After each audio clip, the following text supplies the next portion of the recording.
ഏവർക്കും ഈ വീഡിയോയിലേക്ക് സ്വാഗതം. അപ്പോൾ ഈ വീഡിയോന്റെ title how to detect Abhinava മണ്ടന്മാർ എന്നാണ്. അഭിനവ മണ്ടൻ എന്ന് പറഞ്ഞു കഴിഞ്ഞാൽ മോഡേൺ ഫോൾസ്. അതായത് ബുദ്ധി ഉണ്ടെങ്കിലും മൗഢ്യത്വത്തിന് ഒരു കുറവ് അല്ലെങ്കിൽ വിവേകത്തിന്റെ കുറവുള്ള ആൾക്കാരെ എങ്ങനെ തിരിച്ചറിയാം, അറ്റ്ലീസ്റ്റ് IT ഇൻഡസ്ട്രിയിൽ നിന്നുള്ളതാണ് ഈ വീഡിയോന്റെ. ഇതൊരു ചർച്ചയുടെ നടുവിലുണ്ടായ ഒരു രസകരമായ ചർച്ചയിൽ നിന്നുണ്ടായ ഒരു ഇൻസൈറ്റാണ്. അതായത് ഫസ്റ്റ് ആൻഡ് ഫോർമോസ്റ്റ്, എക്സ്പീരിയൻസ് കൂടുന്തോറും ഒരാൾക്ക് കോൺഫിഡൻസ് കുറഞ്ഞില്ലെങ്കിൽ അയാള് ഒരു അഭിനവ മണ്ടനാവാൻ ചാൻസ് ഉണ്ട്. അപ്പൊ ചോദിക്കും, എക്സ്പീരിയൻസ് കൂടുമ്പോ ഓക്കെ കോൺഫിഡൻസ് കൂടുകയല്ലേ വേണ്ടത്, അതെങ്ങനെ കുറയണേ എന്നുള്ളൊരു ചോദ്യം വരാം. അതായത് ആസ് ടൈം പ്രൊസീഡ്സ് നമുക്ക് എക്സ്റ്റെൻഡ് ഓഫ് നമ്മുടെ ഇഗ്നോറൻസ് മനസ്സിലാവുന്നുള്ളതാണ് എനിക്ക് മനസ്സിലായിട്ടുള്ളത്. അപ്പൊ നിങ്ങളൊരു കുറച്ചും കൂടി ഒരു സമചിത്തതയുള്ള ഒരു മനുഷ്യനാണെങ്കിൽ, ഒരു ഇക്വാനിമിറ്റി ഒക്കെ ഉള്ള ഒരു മനുഷ്യനാണെങ്കിൽ, you will understand that okay, as we dig deep into each subject, അതിന് അതിൻ്റെതായ ന്യൂവാൻസസും, ഒരു സബ്ജക്റ്റ് അല്ലെങ്കിൽ ഒന്നോ രണ്ടോ സബ്ജക്റ്റിനപ്പുറത്തേക്ക് നമുക്ക് ഒരു പർട്ടിക്കുലർ ലെവലിനപ്പുറത്തേക്ക് പോകാൻ പറ്റില്ല എന്നൊക്കെ നമുക്ക് മനസ്സിലാവുന്നത് അങ്ങനെയാണ്. അപ്പോ അതൊരു വലിയ പ്രശ്നമാണ്. അത് ഫസ്റ്റ് വെക്ടർ അതാണ്. അതായത് എക്സ്പീരിയൻസ് കൂടുമ്പോൾ അയാളുടെ പൊങ്ങച്ചം കുറയാനാണ് ചാൻസ്. കുറയണമെന്ന് നല്ലതാണെന്നാണ് നല്ലത്. ഇപ്പൊ രണ്ടാമത്തത് എന്താ കാര്യം എന്ന് പറഞ്ഞു കഴിഞ്ഞാല്, ഈ ഒരു ഒരു 10 കൊല്ലമൊക്കെ പറയട്ടെ ഇത് ചെയ്യുമ്പോൾ അയാളുടെ ഉണ്ണിയെ കൊണ്ടാൽ അറിയാം ഊരിലെ പഞ്ഞം എന്ന് പറഞ്ഞത്.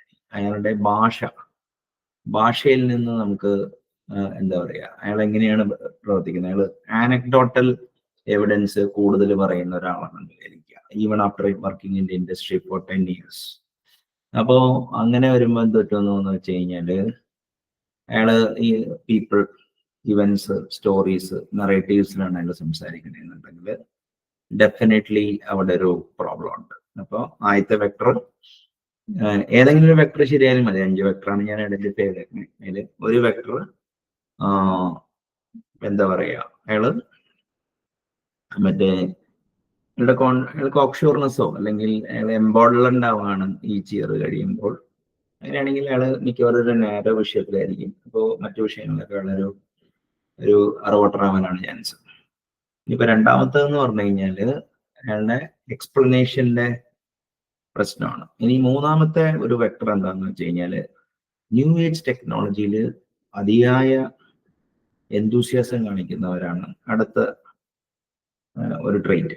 ഇതിൽ ഏതെങ്കിലും ഒരെണ്ണം വന്നാലും വി ക്യാൻ ഫ്ലാഗ് ചെയ്ത്. അപ്പോൾ ഈ AI ക്യാൻ ഡു എവറിത്തിങ്. പക്ഷേ എയുടെ ഒക്കെ ഒരു ലിമിറ്റഡ് മോഡലാണ്. ഇന്ന് വൈശാഖൻ തമ്പി ഒരു വീഡിയോ റിലീസ് ചെയ്തിട്ടുണ്ട്. അയാള് എയുടെ ഹൈപ്പിനെ കുറിച്ച് തുറന്നു കാണിച്ചിട്ടുണ്ട്. അതായത് ഈ വൈശാഖൻ തമ്പി ഒരു ഫിസിസിസ്റ്റ് ആണ്. അയാള് വാദ്യാരാം എന്ന് തോന്നുന്നു, അത് PhD ഉണ്ട് ഫിസിക്സില്. അദ്ദേഹം എൻ്റെ ഒരു സുഹൃത്ത് പറയണ്ടായിരുന്നു, അനിൽ അനന്തസ്വാമിയുടെ the math behind machine learning അദ്ദേഹം വായിക്കുന്നുണ്ടായിരുന്നു. ആ പുസ്തകം ഞാൻ വായിച്ചിട്ടുണ്ടായിരുന്നു. അതൊരു വളരെ നല്ലൊരു പുസ്തകമാണ്. അപ്പോ അത് മാത്രമല്ല, ഇഫ് യു ഹിയർ ഹിം ഒക്കെ യു വിൽ അണ്ടർസ്റ്റാൻഡ് ബെറ്റർ. പുള്ളി പറഞ്ഞ ഒരു കാര്യമുണ്ട്. അപ്പോൾ ന്യൂ ഏജ് ടെക്നോളജിയിലുള്ള ഒരു എന്താ പറയാ, അതിന്റെ ഇന്റേണൽസോ അല്ലെങ്കിൽ ആ ടെക്നോളജി ഡിപ്ലോയ് ചെയ്യുമ്പോൾ ഉണ്ടാവുന്ന മാക്രോ എക്കണോമിക് പാരാമീറ്റേഴ്സ് അല്ലെങ്കിൽ കംപ്ലയൻസ് ഗവർണൻസ് ഇഷ്യൂസ്, അല്ലെങ്കിൽ ഒരു സമഗ്രമായിട്ടൊരു ചിന്താപദ്ധതിയുടെ ഒരു കുറവുള്ളവര് പൊതുവെ ന്യൂ ഏജ് ടെക്നോളജിയോട് ഒരു എന്താ പറയാ അതിയായ ഇത് ചെയ്യാം. പിന്നെ അടുത്തതെന്ന് പറഞ്ഞു കഴിഞ്ഞാല്, ഒരു 5-6 കൊല്ലം കഴിയുമ്പോൾ നമുക്ക് പല കാര്യങ്ങളും ഉദ്ദേശിച്ച രീതിയിൽ ചെയ്യാൻ പറ്റില്ല. അതായത് ഇപ്പൊ ഫോർ എക്സാമ്പിൾ സയൻസിന് ലിമിറ്റ് ഉണ്ട്, അതേമാതിരി തന്നെ സയൻസിൽ ഒരു ലിമിറ്റിന്റെ സയൻസും ഉണ്ട്. അപ്പോൾ science of the limits and the limits of സയൻസിനെ കുറിച്ചിട്ടുള്ള പരിജ്ഞാന കുറവാണ് ഒരു അഭിനവ മണ്ടന്റെ അല്ലെങ്കിൽ മോഡേൺ ഫൂളിന്റെ ഒരു അടുത്ത ലക്ഷണം. അപ്പോ അതിനെക്കുറിച്ച് അയാളെ കുറിച്ച് കൂടുതൽ ഇപ്പൊ പ്രോഗ്രാമിങ്ങിലാണെങ്കിൽ എന്താണ് NP ഹാർഡ്, എന്താണ് NP കംപ്ലീറ്റ്, പിന്നെ നോൺ പോളിനോമിയൽ ടൈം എന്താണ്, ഇനി അല്ലെങ്കിൽ any algorithm or N cube, എന്താ പറയാ, ഈ അൽഗോറിതമിക്കലി ട്രാക്റ്റബിൾ അല്ല, ഇങ്ങനത്തെ കാര്യങ്ങളെ കുറിച്ചൊക്കെ എന്താ പറയാ ഒരു അറിവ് ഇല്ലാത്തതിന്റെ ഒരു പ്രശ്നം ഈ അവിടെ എന്താ പറയാ ഈ പൊങ്ങി വരാറുണ്ട്. അപ്പോ അതാണ് 4ാമത്തെ വെക്ടർ. 5ാമത്തെ വെക്ടർ എന്താന്ന് വെച്ച് കഴിഞ്ഞാല് ഒരു മെറ്റാലിംഗ്വിസ്റ്റിക് ലെവലില്, അതിപ്പോ നാച്ചുറൽ ലാംഗ്വേജ് ആണെങ്കിലും പ്രോഗ്രാമിംഗ് ലാംഗ്വേജ് ആണെങ്കിലും സംസാരിക്കാനുള്ള ഒരു എന്താ പറയാ ഒരു പരിജ്ഞാനക്കുറവ്.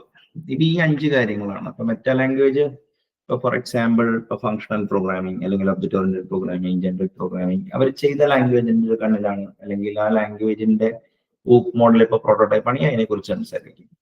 ഇനിയിപ്പോ അതിന്റെ ആക്ടർ മോഡൽ ആണെങ്കിൽ ആക്ടർ മോഡലിനെ കുറിച്ച് ചെയ്യുകയാണെങ്കിൽ എനിക്ക് വേണമെങ്കിൽ ബാക്കിയുള്ള മോഡൽസ് സംസാരിക്കാനുള്ള കഴിവ് വയ്ക്കും എന്നാണ് വിചാരിക്കുന്നത്. അപ്പോൾ ഈ 5 കാര്യങ്ങളാണ് ഞാൻ പൊതുവെ കണ്ടിട്ടുള്ളത്. അതായത് ഈ 5 കാര്യത്തിൽ ഏതെങ്കിലും ഒന്നോ ഒന്നിൽ കൂടുതലോ, അതായത് ഇപ്പൊ എന്താ കാര്യം എന്ന് പറഞ്ഞാൽ ഇതിപ്പോ നമ്മള് ഈ സ്കോർ ചെയ്ത് കഴിഞ്ഞാല് 0 കിട്ടണം. അതായത് ഈ 5 വെക്ടേഴ്സ് ഇതൊക്കെയാണ്. എത്ര സമയം കഴിഞ്ഞാലും കോൺഫിഡൻസ് കുറയുന്നില്ല, അല്ലെങ്കിൽ കോൺഫിഡൻസ് കൂടുന്നു.